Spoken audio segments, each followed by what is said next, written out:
माध्यमिक शिक्षा विभाग उत्तर प्रदेश के ई लर्निंग प्रोग्राम में बच्चों आपका स्वागत है।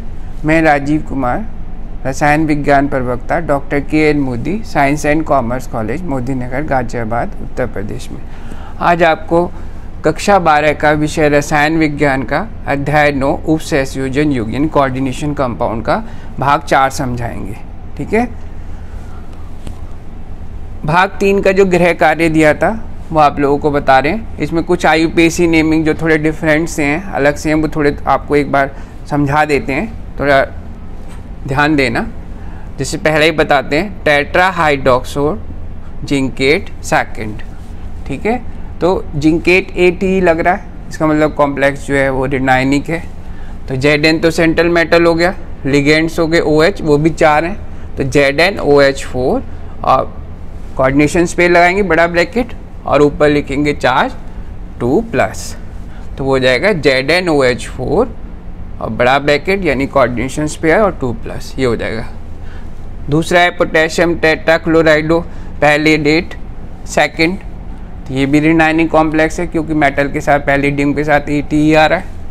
तो आयनिक भाग पोटेशियम K हो जाएगा, फिर कोऑर्डिनेशन स्पेयर बड़ा ब्रैकेट, फिर मेटल पैलेडियम और टेट्रा यानी 4 बार Cl यानी Cl4 और ऑक्सीडेशन स्टेट सेकेंड है इसलिए K2 आ जाएगा, K2 बड़ा ब्रैकेट पैलेडियम और Cl4, ये तुम लोग कॉम्प्लेक्स का नाम हो जाएगा। थोड़ी सी जैसे ये कॉम्प्लेक्सेस हैं, थोड़ा तुम लोग को इनको ध्यान देना चाहिए। जैसे 5th है पेंटामाइन नाइट्राइटो O कोबाल्ट 3rd, या तुम्हारा 10 है पेंटामाइन नाइट्राइटो N कोबाल्ट 3rd। इन दोनों में क्या डिफरेंस होता है? देखो, नाइट्राइटो O का मतलब हमारा जो है O साइड से डोनेट कर रहा है इलेक्ट्रॉन पेयर, इसलिए ONO होगा, और नाइट्राइटो N यानी N से डोनेट कर रहा है तो NO2 होगा। तो ये दोनों एम्बीडेंटेड लिगेंड्स हैं। एम्बीडेंटेड यानी उभयदंती लिगेंड। उभयदंती लिगेंड कौन से होते हैं? जिनकी दोनों साइड इलेक्ट्रॉन युग्म दान करने के लिए मुक्त रहती है। एक कॉम्प्लेक्स में एक तरफ से करते हैं, दूसरे में दूसरे तरफ से। ठीक है, इस तरह से तुम लोगों को ये और IUPAC नाम तैयार कर लेने चाहिए। नेक्स्ट IUPAC नाम भी 1-2 बता देते हैं तुम लोगों को। जैसे पहला है CONH36Cl3, तो पहले लिगेंड्स की नेमिंग करें क्योंकि धनायनिक कॉम्प्लेक्स है।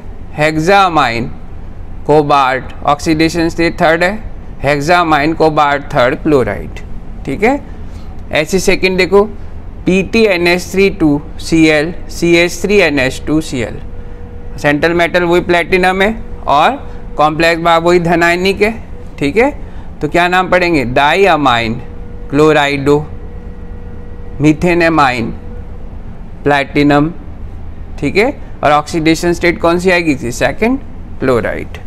ठीक है, ऐसे तुम लोगों को पढ़ना है। इसमें थोड़ा सा जैसे ये वाला कॉम्प्लेक्सेस है COEN33+, EN को क्या बोलते हैं? इथेन 1,2 डाईअमाइन यानी बाइडेंटेड लिगेंड होता है, द्वितंतु लिगेंड होता है। CH2NH2 सिंगल बॉन्ड CH2NH2, तो इसमें 20 ट्रिस लगा के पढ़ते हैं। ठीक है, तो इसका नाम हो जाएगा ट्रिस। 3 को ट्रिस कहते हैं। Tris ethane 1,2 diamine cobalt 3rd ion. ठीक है, तो इस तरह से। और जैसे ये वाला कॉम्प्लेक्सेस है 9 वाला, इसमें मेटल के ऑक्सीडेशन स्टेट 0 है। तो क्यों 0 है? क्योंकि कार्बोनिल जो है उदासीन यौगिक है, तो टेट्रा कार्बोनिल निकिल 0, ये हो जाएगा। ठीक है, इस तरह से आप लोग सब तैयार कर सकते हैं। उपसंयोजन यौगिकों के लिए दूसरा क्वेश्चन ये है, उपसंयोजन यौगिकों के लिए संभावित विभिन्न प्रकार की समावयवता को सूचीबद्ध कीजिए। जितनी बताई हैं समावयवता सारी आप बता सकते हैं कि जो आइसोमेरिज्म है वो संरचनात्मक होती है, त्रिविम होती है, फिर संरचनात्मक के भी 4 पार्ट बताए हुए हैं और त्रिविम के भी 2 पार्ट बताए हुए हैं। ठीक है, सारी संरचनात्मक समावयवता को यानी संरचनात्मक और त्रिविम और उसके पार्ट्स को सबको पार्ट्स में ही बता रखा है। जो संरचनात्मक है वो 4 प्रकार की होती हैं। एक तो बताया था लिंकेज, कोऑर्डिनेशन, हाइड्रेट आइसोमेरिज्म, ठीक है, और आयनाइजेशन आइसोमेरिज्म। ऐसी जो है जो तुम्हारा त्रिविम समावयवता है स्टीरियो आइसोमेरिज्म है, वो भी 2 प्रकार की बताई थी, ज्यामिति ज्योमेट्रिकल और प्रकाशिक यानी ऑप्टिकल। ऐसे सबके उदाहरण तुम्हें समझाए हुए हैं। नेक्स्ट क्वेश्चन है, निम्नलिखित उपसंयोजन सत्ता में कितनी ज्यामिति समावयवता समावयवी संभव है? ज्योमेट्रिकल आइसोमर्स बताने कितने बनेंगे? जैसे तुमने देखा है CrC2O4 whole thrice 3-, tri oxalato chromate third ion. इसमें ज्यामितीय समानता प्रदर्शित नहीं कर सकता है क्योंकि सिमिट्री है इसके अंदर, जो लिगेंड्स हैं वो एक से हैं तीनों के तीनों, इसमें पॉसिबल नहीं है। CONH3 3Cl3 यानी ट्राई अमाइन ट्राईक्लोराइडो कोबाल्ट थर्ड। इसमें जो है तुम्हें बताया इस तरह के कॉम्प्लेक्सेस जो हैं फैकॉमर आइसोमेरिज प्रदर्शित करते हैं, फेशियल एंड मेरिडिनल। ठीक है, तो इसमें जो है त्रिकोणीय अगर तुम लोग फैक फॉर्म बनाते हो उसकी फेशियल वाली, तो उसमें जो है जो त्रिकोणी के 3 कोनों पर 3 लिगेंड एक से रखते हैं और दूसरे पे 3 एक से रखते हैं, और मर में जो है वो एक दूसरे के आमने सामने हो जाते हैं। ठीक है, आज जो तुम लोगों को भाग 4 में बता रहे हैं वो 2 थ्योरी जो मॉडर्न थ्योरी है, इससे पहले भाग 3 में तुम्हें जो है वर्नर थ्योरी के बारे में बता दिया था। अब उसकी मॉडर्न थ्योरी जो उसमें कमियां थी उसको वैलेंस बॉन्ड में और उसकी कमियों को क्रिस्टल फील्ड थ्योरी में दूर किया गया है। संयोजकता आबंध सिद्धांत और क्रिस्टल छेद सिद्धांत में समझाएंगे। ये ज्योमेट्री है, ऑक्टाहेड्रल ये ज्योमेट्री होती है, चारों कोनों पे रहते हैं और एक प्लेन के ऊपर एक प्लेन के नीचे लिगेंड्स होते हैं। टेट्राहेड्रल है ये स्क्वायर प्लेनर यानी वर्ग समतलीय, ये अष्टफल की आकृति है, ये चतुष्फल की, ये वर्ग समतलीय आकृति। आकृति को ध्यान रखना क्योंकि संकर्ण भी तुम लोग को ध्यान रखना है। जैसे इस वाले में संकर्ण sp3d2 d2sp3 दो प्रकार का बन सकता है, टेट्राहेड्रल में sp3, स्क्वायर प्लेनर में dsp2 होता है। आज तुम लोग संयोजकता आबंध सिद्धांत में बताएंगे। इस सिद्धांत के अनुसार लिगेंडों के प्रभाव में धातु परमाणु आयन अपने n-1d NH-Np अथवा NH-Np-Nd कक्ष का उपयोग संकरण के लिए कर सकता है। संकरण में होता क्या है? संकरण हाइब्रिडाइजेशन होता है, जो समान एनर्जी के या लगभग समान एनर्जी के जो कक्षक होते हैं वो आपस में मिलकर समान ऊर्जा के नए कक्षकों का निर्माण करते हैं, उनकी एनर्जी समान रहती है, फिर वो क्रिया करते हैं। ठीक है, जिससे विभिन्न प्रकार की ज्यामितियों जैसे अष्टफल के, ऑक्टाहेड्रल, चतुष्फल के, टेट्राहेड्रल और स्क्वायर प्लेनर, वर्ग समतलीय आदि के समक्ष कक्षक उपलब्ध हो सके। ठीक है, ये संकृत कक्षक उन लिगेंड कक्षों के साथ अतिव्यापन करते हैं, ओवरलैपिंग करते हैं, जो अपना इलेक्ट्रॉन युगल आबंधन के लिए इन्हें दान करते हैं। लिगेंड्स की प्रॉपर्टी रहती है ये सेंट्रल मेटल को इलेक्ट्रॉन पेयर डोनेट करते हैं और कोऑर्डिनेट बॉन्ड बनाते हैं। ठीक है, जो आबंधन के लिए दान करते हैं, इसे निम्न उदाहरणों द्वारा स्पष्ट किया जा सकता है। संकर्ण याद कर लो, समन्वय संख्या 4 और 6 वाले तुम लोगों को बता रखे हैं कोर्स सिलेबस में। 4 है तो संकर्ण sp3 अगर तो आकृति चतुष्फल की होती है, टेट्राहेड्रल। लेकिन अगर संकर्ण वही कोऑर्डिनेशन नंबर 4 में dsp2 है तो वर्ग समतलीय होता है। 5 में sp3d त्रिकोणीय द्विपिरामिड, और 6 होने पर कोऑर्डिनेशन नंबर 6 है तो तुम लोगों को संकर्ण 2 प्रकार का मिल सकता है, वो थ्योरीज में कंफर्म करेंगे, sp3d2 d2sp3, लेकिन ज्योमेट्री एक ही रहेगी दोनों में, अष्टफल की जो मैं शुरू में बना रखी है मैंने, चारों कोनों पे दिखाना, एक प्लेन के ऊपर एक प्लेन के नीचे। ठीक है, कुछ एग्जाम्पल समझा रहे हैं कि संयोजकता आबंध सिद्धांत के आधार पर संकुल के चुंबकीय व्यवहार से सामान्यतः इनकी ज्यामिति का अनुमान लगाया जा सकता है। यानी अगर तुम्हें किसी की ज्योमेट्री एक्सप्लेन करनी हो तो तुम्हें उसका मैग्नेटिक बिहेवियर का आइडिया दिया जाता है, जिसके आधार पर उनकी ज्योमेट्री डिसाइड होती है। मान लो ये कॉम्प्लेक्सेस है CONH3 हेक्सामाइन कोबाल्ट थर्ड आयन। अब इसमें कह रहा है कि ये जो है हमारा अनुचुंबकीय यौगिक है कि प्रतिचुंबकीय यौगिक है। उसने कहा कि ये प्रतिचुंबकीय यौगिक है। प्रतिचुंबकीय कौन से होते हैं? वे पदार्थ जो चुंबकीय क्षेत्र में दुर्बल रूप से प्रतिकर्षित होते हैं और इलेक्ट्रॉन पेयर्ड रहते हैं उसमें। ठीक है, अब हमारे पास कोबाल्ट का पता है हमें एटॉमिक नंबर कितना होता है? ठीक है, 27 होता है, तो 3d7 4s2, फिर 3 कम कर दिए तो 2s से कम हो गया, एक यहाँ से हो गया, 3d6 हो गया, 3d6 इलेक्ट्रॉन भर गए हुन के नियम से। अब हमें क्योंकि हमें ये कहा जा रहा है प्रतिचुंबकीय डायमैग्नेटिक है, तो ये दोनों इलेक्ट्रॉन जंप लेके इधर आ जाएंगे, पेयर्ड हो जाएंगे। अब 2d कक्षक ये, 1s और 3p, ये समान ऊर्जा के बन गए।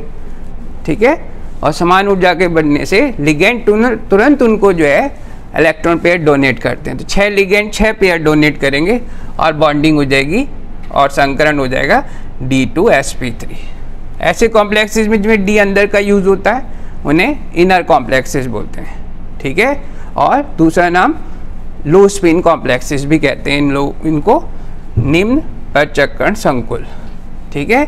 अगला एग्जाम्पल जो है COF, अच्छा इसकी ज्योमेट्री तो तुम्हें पता ही है, ज्योमेट्री तो ऑक्टाहेड्रल रहती है, यानी जो अष्टफलकीय रहती है वो होती है ज्योमेट्री, ठीक है। एक तो क्या पता लगा इस कॉम्प्लेक्सेस में, तुम्हें ये पता लगा कि संकरण क्या है, आंसर मिला संकरण जो है इसमें D2sp3 है। कैसा कॉम्प्लेक्सेस है ये? इनर कॉम्प्लेक्सेस है या लो स्पिन कॉम्प्लेक्सेस है।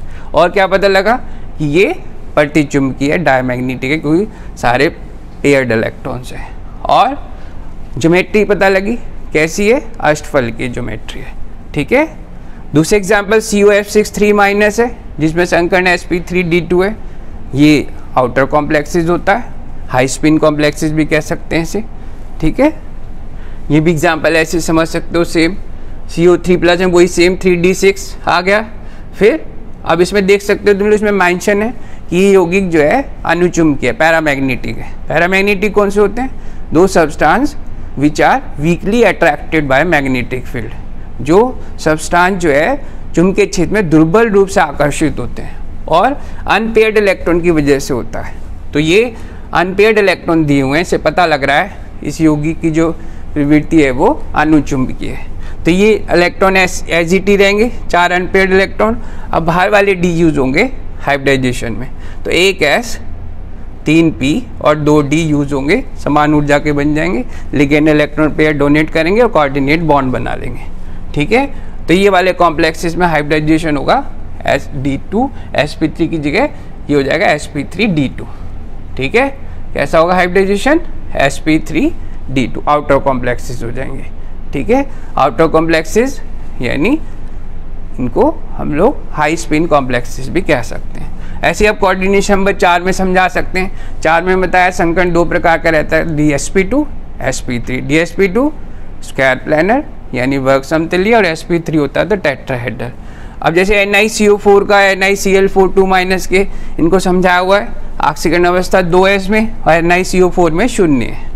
ये वाला जो है हमारा NiCl4 का भी समझाएंगे, NiCO4 का भी समझाएंगे, लेकिन इसमें ऑक्सीकरण अवस्था 0 है, इसमें ऑक्सीकरण अवस्था +2 है। देख सकते हो आराम से निकिल का एटॉमिक नंबर कितना होता है, परमाणु क्रमांक 28, 3d8 4s2 और 2 कम कर दो तो 3d8 रह गया। अब क्योंकि अब तुम लोगों को कहा जा रहा है कि NiCl4 जो है वो अनुचुंबकीय गुण रखता है, तो इसके दोनों इलेक्ट्रॉन ऐसे ही रहेंगे, बाहर वाले यूज हो जाएंगे हाइब्रिडाइजेशन में।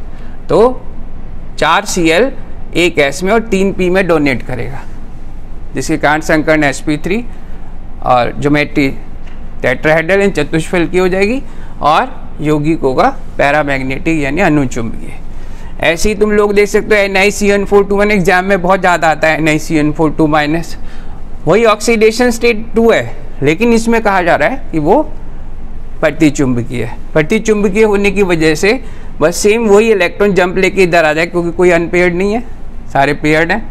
अब एक डी जैसे खाली होगा वो इक्वल एनर्जी के ऑर्बिटल्स में चला जाएगा और संकरण में भाग लेगा, और 4Cn 1 D 1 S 2 P में डोनेट करेंगे और आकृति जो है उसकी क्या बन जाएगी? वर्ग समतलीय यानी स्क्वायर प्लानर। संयुक्ता आवर्त सिद्धांत की कुछ कमियां हैं, कमियों में सबसे विशेष कमी तो यही है कलर स्पेक्ट्रा नहीं बता सके इससे कि कौन से कॉम्प्लेक्सेस कैसा कलर देते हैं और क्यों देते हैं। स्टेबिलिटी नहीं एक्सप्लेन कर पाए थे कि ऊष्मीय गति के थर्मोडायनेमिकली और जो है गतिक स्थायित्व की व्याख्या नहीं कर सकते कौन सा कॉम्प्लेक्स ज़्यादा स्टेबल है कौन सा कम स्टेबल है। कलर के बारे में नहीं बता पाए। चुंबकीय आंकड़ों यानी मैग्नेटिक मूवमेंट का कैलकुलेशन नहीं कर सके। ये नहीं बता सके कि लिगेंड दुर्बल और प्रबल में क्या अंतर होता है। इस तरह से यह 4 समन्वयी संकुलों के लिए चतुष्फलकीय और वर्ग समतुल्य संरचनाओं का सही अनुमान नहीं लगा पाता है। तो इसके कई जो है एज्यूम करके बनी है थ्योरीज में पॉइंट, इसलिए इसमें कमियाँ है। सबसे मेन तो मैग्नेटिक बिहेवियर जो क्वांटिटिवली कैलकुलेट करते हैं, सूत्र से निकालते हैं, वो नहीं निकाल सकते, अनुमान लगाते हैं। और दूसरा कलर स्पेक्ट्रा, और तीसरा स्टेबिलिटी कॉम्प्लेक्स की, ज़्यादा स्टेबल कौन से होते हैं कम कौन से होते हैं।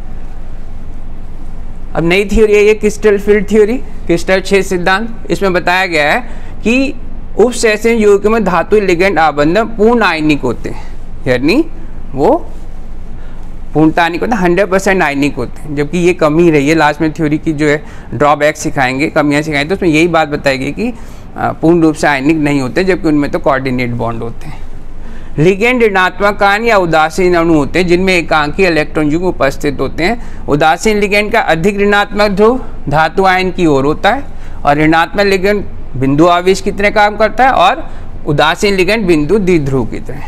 ठीक है, लिगेंड जो नेगेटिव क्षेत्र क्रिएट करते हैं, नेगेटिव एटमॉस्फेयर बनाते हैं, या तो वो नेगेटिवली चार्ज होता है या फिर वो पोलर होता है, यानी उसका जो नेगेटिव एंड है वो मेटल की तरफ अट्रैक्ट होता है, धातु की और धातु आयन की तरफ। किसी विलगित गैसीय धातु परमाणु या आयन में 5d कक्षा समान ऊर्जा के होते हैं। जब कोई लिगेंड्स नहीं अटैच होते, फ्री मेटल आयन होता है, तो पांचों D orbital degenerated D orbitals कहलाते हैं, इक्वल एनर्जी के होते हैं। लेकिन जब उपसंयोजन सत्ता में धातु परमाणु आयन लिगेंडों द्वारा घिर जाता है, नंबर ऑफ लिगेंड्स अटैच होने लगते हैं, तो लिगेंडों द्वारा उत्पन्न ऋणावेशी क्षेत्र असममित अनसिमेट्रिकल हो जाता है, यानी जो लिगेंड्स हैं वो नेगेटिव एटमॉस्फेयर क्रिएट करते हैं और जो 5d ऑर्बिटल सेंट्रल मेटल के इक्वल एनर्जी के थे उनको वो क्या कर देते हैं, उनकी डीजेनरेसी रिमूव कर देते हैं और उन्हें 2 एनर्जी लेवल में डिवाइड कर देते हैं। कौन से 2 एनर्जी लेवल हैं? T2G और EG। अब कौन से हायर एनर्जी लेवल में जाते हैं, कौन से लोअर एनर्जी लेवल में जाते हैं, वो डिपेंड करता है कि जो डी ऑर्बिटल सेंट्रल मेटल के हैं लिगेंड की डायरेक्शन में रहते हैं, यानी लिगेंड्स के पास रहते हैं, वो प्रतिकर्षण बल ज़्यादा अनुभव करते हैं और ज़्यादा एनर्जी में पहुंच जाते हैं। और जो डी ऑर्बिटल दूर रहते हैं लिगेंड से, वो प्रतिकर्षण कम होगा उन पर और वो उनकी ऊर्जा भी क्या हो जाएगी, कम हो जाएगी। ठीक है, इस तरह से T2G और EG 2 एनर्जी लेवल में बढ़ जाते हैं। T2G में 3d कक्षक ये वाले आते हैं, dxy, dxz, dyz, और EG वाले में आते हैं dx² माइनस y² और dz², x² है यहाँ पे। ठीक है, लिगेंड की दिशा में अभी बताया मैंने, जो लिगेंड की दिशा में रहते हैं d कक्षक वो प्रतिकर्षण प्रभाव में ज़्यादा रहते हैं, वो ज़्यादा एनर्जी ले लेते हैं, और जो दूर रहते हैं, जो डी कक्षक लिगेंड से दूर रहते हैं, प्रतिकर्षण बल के कम प्रभाव में रहते हैं, एनर्जी भी उनकी कम रहती है। और दोनों का जो अंतर आता है, दोनों एनर्जी लेवल का, T2G और EG का, उसे कहते हैं crystal field splitting energy. Delta O से लिखते हैं ऑक्टाहेड्रल में और डेल्टा T से लिखते हैं टेट्राहेड्रल में। धातु परमाणु आयन में इलेक्ट्रॉन के डी कक्षों से पहले वितरित होते हैं जिन पर प्रतिकर्षण प्रभाव कम रहता है। ठीक है, बताइए, वो तो पहले लोअर एनर्जी लेवल फिल होता है, फिर हायर एनर्जी लेवल। अब ये कोऑर्डिनेशन नंबर 6 में अष्टफल के रूप में हम क्रिस्टल फील्ड स्प्लिटिंग स्टडी कर रहे हैं कि कैसे क्रिस्टल फील्ड स्प्लिटिंग होता है डी ऑर्बिटल्स का ऑक्टाहेड्रल क्षेत्र में। ये धातु आयन दिया, ये एनर्जी का इंक्रीजिंग ऑर्डर है, ये धातु के डी कक्षक हैं, फ्री मेटल आयन में डीजेनरेट डी ऑर्बिटल हैं, अभ्रष्ट हैं, इक्वल एनर्जी के हैं। लेकिन जैसे गोलीय क्रिस्टल क्षेत्र में डी कक्षों की औसत ऊर्जा, जैसे ये जैसे लिगेंड्स के प्रभाव में आते हैं, ऋणावेशी क्षेत्र क्रिएट करते हैं जैसे लिगेंड्स, तुरंत ये हायर एनर्जी लेवल में चले जाते हैं और प्रतिकर्षण बल के कारण जिन लिगेंड्स के कारण डी ऑर्बिटल्स पर ज़्यादा प्रतिकर्षण पड़ता है वो ज़्यादा एनर्जी लेवल में चले जाते हैं और जिन पे कम रहता है वो कम में रहते हैं। तो ऑक्टाहेड्रल फील्ड में dxy, dxz, dyz ये T2G में यानी लोअर एनर्जी लेवल में आ जाते हैं, क्योंकि ये थोड़े से लिगेंड जो डी ऑर्बिटल्स हैं लिगेंड से थोड़ा दूर रहते हैं, यानी जो तल होते हैं, एक्सिस होते हैं, उनके बीच में रहते हैं। ये वाले जो हैं dx² माइनस y² और dz², ये क्योंकि लिगेंड्स की दिशा में रहते हैं, अक्षीय तल पर रहते हैं, नज़दीक रहते हैं, प्रतिकर्षण बल ज़्यादा अनुभव करते हैं, तो ज़्यादा एनर्जी ले लेते हैं। तो दोनों का अंतर डेल्टा O कहलाता है, crystal field splitting energy in octahedral complexes.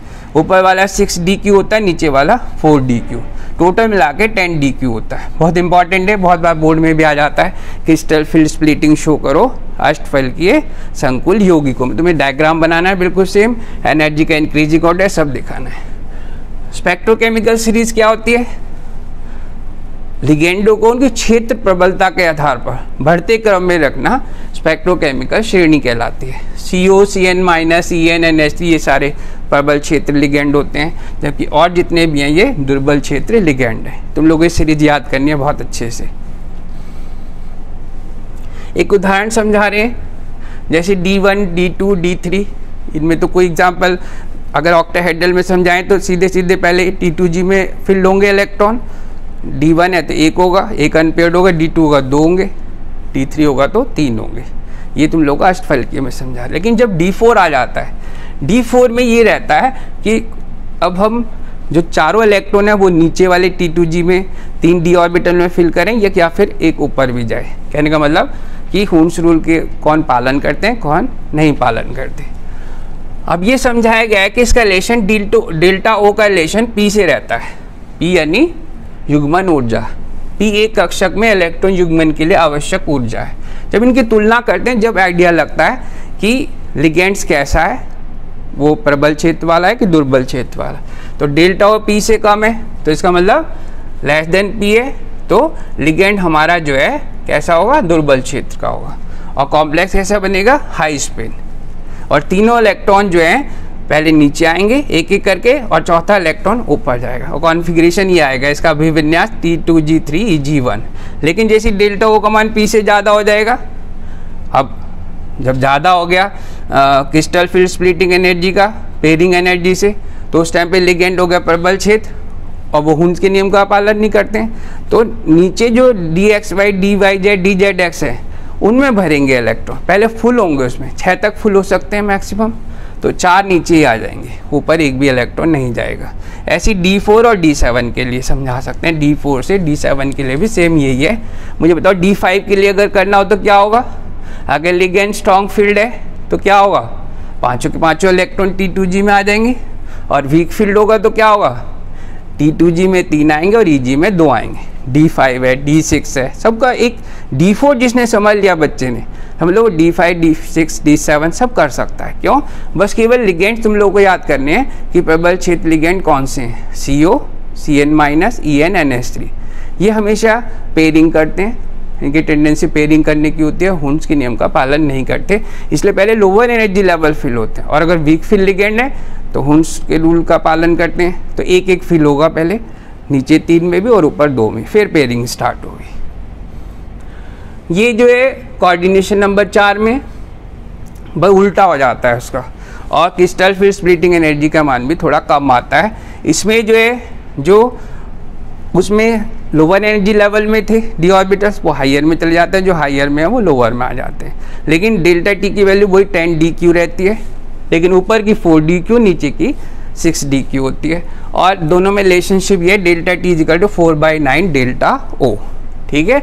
और इसमें ये ध्यान रखना है, इसमें G मेंशन नहीं करना है, G जो सब्सक्रिप्ट लगा रहे हैं, क्योंकि ये टेट्राहेड्रल कॉम्प्लेक्सेस हैं, सिमिट्री रहती है इनके अंदर, ठीक है। समरूपता के कारण संकुलों में समरूपता केंद्र नहीं होता, इसीलिए इनमें G मेंशन नहीं करता। G जो है ऑक्टाहेड्रल में और स्क्वायर प्लेनर में लगाया जाता है अष्टफलकीय संरचना में, और वर्ग समतुल्य में G यूज़ करते हैं, वरना जो चतुष्फलकीय संरचना होती है उसमें G ना लिख के केवल T2 और E लिखा जाता है, ठीक है।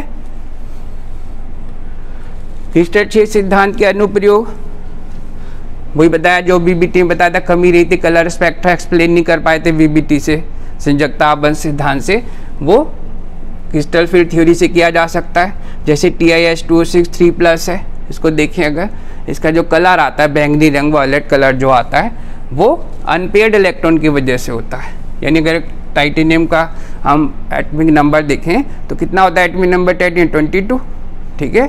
तो आर्गन 18 3d2 4s2, ठीक है। और इसमें 3 कम कर दो, 3d1 रहेगा, तो ये इलेक्ट्रॉन एनर्जी लेगा लोअर एनर्जी लेवल से और हाई एनर्जी लेवल में चला जाएगा। तो विजिबल रीजन से, दृश्य भाग से ये एनर्जी लेते हैं, दृश्य भाग से ही एनर्जी देते हैं, बस कलर उल्टा रहता है, इसे बोलते हैं डी संक्रमण। जब भी कभी कोई कॉम्प्लेक्स कलर शो करता है, समझ लो उसके दोनों जो डी ऑर्बिटल हैं इनके बीच में इलेक्ट्रॉन का संक्रमण हो रहा है, ट्रांजिशन हो रहा है, ठीक है। तो कलर जो आ रहा है वो डी संक्रमण के कारण आ रहा है। अब जैसे ब्लू कलर दे रहा है, इसका मतलब रेड कलर एब्जॉर्ब कर रहा हो, कॉम्प्लीमेंट्री कलर देते हैं, ठीक है। तो अनपेयर्ड इलेक्ट्रॉन की वजह से होता है, ध्यान रखना है, अयुग्लित इलेक्ट्रॉन की वजह से ही कलर आता है, तो इसे डी संक्रमण देंगे, जहाँ भी कलर आएगा अनपेयर्ड इलेक्ट्रॉन है कि नहीं, और कारण बताएंगे डी संक्रमण। चुंबकीय गुण की भी वही बात है। चुंबकीय गुण तो अभी तुम्हें समझाया कि चुंबकीय गुण जो है इस बात पे डिपेंड करता है कि उसमें अनपेयर्ड इलेक्ट्रॉन है कि नहीं। अगर अनपेयर्ड इलेक्ट्रॉन है तो पैरामैग्नेटिक होगा, यानी अनुचुंबकीय होगा। और मैग्नेटिक मूवमेंट जो है कैसे निकालते हैं उनका चुंबकीय गुण, वर्गमूल n इंटू n+2 इतने bm। n क्या है, t कक्षों में अयुग्लित इलेक्ट्रॉनों की संख्या, अनपेयर्ड इलेक्ट्रॉनों की संख्या। ठीक है, अब ये कन्फर्म है कि D1 D2 D3 octahedral complexes में एक है तो एक अनपेयर्ड, दो है तो दो, तीन है तो तीन। लेकिन जैसे D4 D5 D7 की बात करते हैं, फिर डिपेंड कर देता है कि लिगेंड कैसा है, स्ट्रॉन्ग फील्ड है, वीक फील्ड है, डिपेंड करता है उसकी ऑक्सीकरण अवस्था कैसी है। ये सब चीज़ देख के पता लगाया जाता है कि वो अनुचुंबकीय की प्रतिचुंबकीय, और अनुचुंबकीय तो उसका चुंबकीय आघूर्ण कितना है वो सूत्र बता दिया मैंने, तो मैं उससे निकालते हैं। तुम देख सकते हो यहाँ पे जैसे Fe3+ है, D5 है। ठीक है, अब D5 है लिगेंड, अगर K3FeCN6 की बात कर रहे हैं तो CN स्ट्रॉन्ग फील्ड है। अगर इसका मैग्नेटिक मूवमेंट निकालें CFT से तो क्या होगा, अब स्ट्रॉन्ग फील्ड है तो नीचे ही फिल होंगे इलेक्ट्रॉन्स 5 के 5। जब 5 फिल होंगे 3 d ऑर्बिटल्स में तो एक अनपेयर्ड रह जाएगा। ठीक है, तो इस वजह से इसका मैग्नेटिक मूवमेंट जो है वर्गमूल 1 इंटू 1+2 वर्गमूल 3 आएगा 1.732 bm। ऐसी सब का जो है मैग्नेटिक मूवमेंट निकाल सकते हैं। ऐसे MnBr4 2- का है, ये इसमें जो है चुंबकीय आघूर्ण दे दिया तुम लोगों को 5.9। 5.9 कब आता है, जब 5 अनपेयर्ड इलेक्ट्रॉन होते हैं। तो मैग्नीज का 25 होता है 25, तो आर्गन 18 3d5 4s2। अब तुम लोग यहाँ से 2 छोड़ोगे तो क्या रह जाएगा 3d5, तो कोई d ऑर्बिटल इसका मतलब बॉन्डिंग बनने में यूज़ नहीं होगा। तो कंफर्म हो गया जब कोई यूज़ नहीं होगा तो dsp2 संकरण तो होगा ही नहीं, तो sp3 होगा और आकृति चतुष्फलकीय होगी उसकी। ठीक है, इसकी कमियाँ हैं, एक तो कमी वही बता दी थी इन्होंने, प्योर आयनिक बॉन्डिंग स्टडी करी थी, जबकि आयनिक नहीं होती, उसमें कोऑर्डिनेट बॉन्डिंग होती है। और इन्होंने ये बताया था कि जो ऋणात्मक लिगेंड द्वारा डी कक्षों का ज़्यादा स्प्लिटिंग होनी चाहिए, लेकिन जो अधिक ऋणावेशी लिगेंड है वो स्पेक्ट्रोकेमिकल सीरीज में बाद में रखे गए हैं। इसका मतलब उसकी स्प्लिटिंग कम शो होनी चाहिए, लेकिन होती ज़्यादा, ये भी एक ड्रॉबैक है। इन्होंने डी ऑर्बिटल्स पे फोकस करा है, जबकि एस और पी ऑर्बिटल्स को कंसीडर नहीं करा है। इससे बहुत सारे ड्रॉबैक्स हैं इसके। ठीक है, अब तुम्हारा जो है गृह कार्य में वही सारी बातें जो तुम लोग को समझाई हैं वो सारी तुम लोगों को दिमाग में रखनी है अच्छी तरह से। जैसे संयोजकता आबंध सिद्धांत के आधार पर समझाइए कि वर्ग समतलीय संरचना NiCN4 2- बताया था मैंने तुम लोगों को, इसकी संरचना पूरी VBT से एक्सप्लेन करिए। बताया कि संकरण जो है इसका जो है DsP2 रहता है। ठीक है, यानी अंदर वाला D यूज़ होता है, और CN जो है इसमें स्ट्रॉन्ग फील्ड भी है। ठीक है, SCFT के अकॉर्डिंग।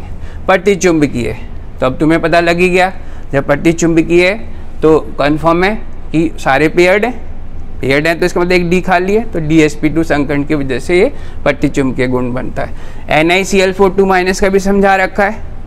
अब साफ दिख रहा है चतुष्फलकीय है, यानी एक S और 3 P यूज़ हो रहे हैं हाइब्रिडाइजेशन में, तो कन्फर्म है कि ये अनुचुंबकीय गुण रखता है, इसमें पेयरिंग इलेक्ट्रॉन नहीं है, अनपेयर्ड ज़्यादा है।